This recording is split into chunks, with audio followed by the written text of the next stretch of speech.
Hi everyone. I thought we'd have a quick look at the first 24 hours or so of the Vendée Globe.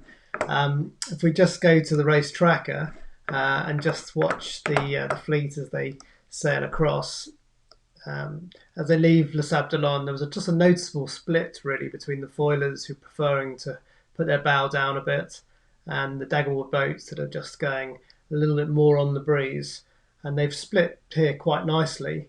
They're both trying to get as west as quickly as they can to this front that's coming across. You can see the wind going from the sort of southwesterly airstream through the west into the northwest, and the game here is to try and get into that northwesterly breeze and then to tack over.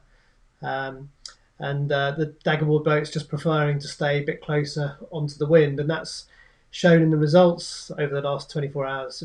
Most of the leaderboard is made up with the Daggerboard boats because, of course, they're further south in this particular trajectory. Um, there you got the Daggerboard boats. At one point, they're almost heading towards the States, and then, of course, they choose their moment to tack. Some of them tack a little bit earlier, and if we just watch it through, now most of the fleet are on starboard heading south.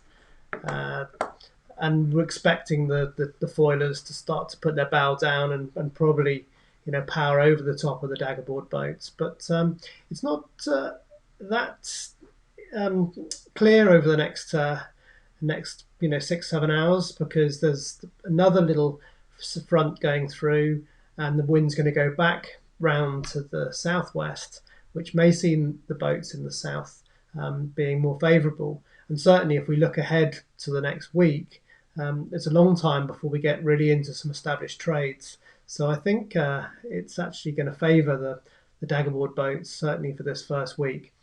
Let's have a quick look at virtual regatta. And on my screen here, you can see the very top of Finisterre. Um, I've got a little arrow pointer. So we've got the Daggerboards, the foiling boats up here. We've got the Daggerboard boats just here, but obviously further south. Um, we're now into this airstream, so let's just go back to the current airstream, uh, where we've got this sort of west northwesterly airstream, which is why everyone's on starboard. But if we're looking ahead, in about 6 to 10 hours, the wind actually shifts back into the southwest, and so these boats collected in the south, more southerly option, have some options to get west, which is looking quite good, quite favourable for them.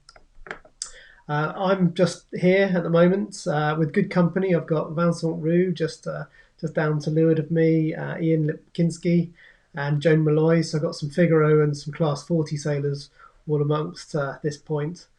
If we look ahead, just move that away. If we look ahead to the next, well, let's go 12 hours ahead.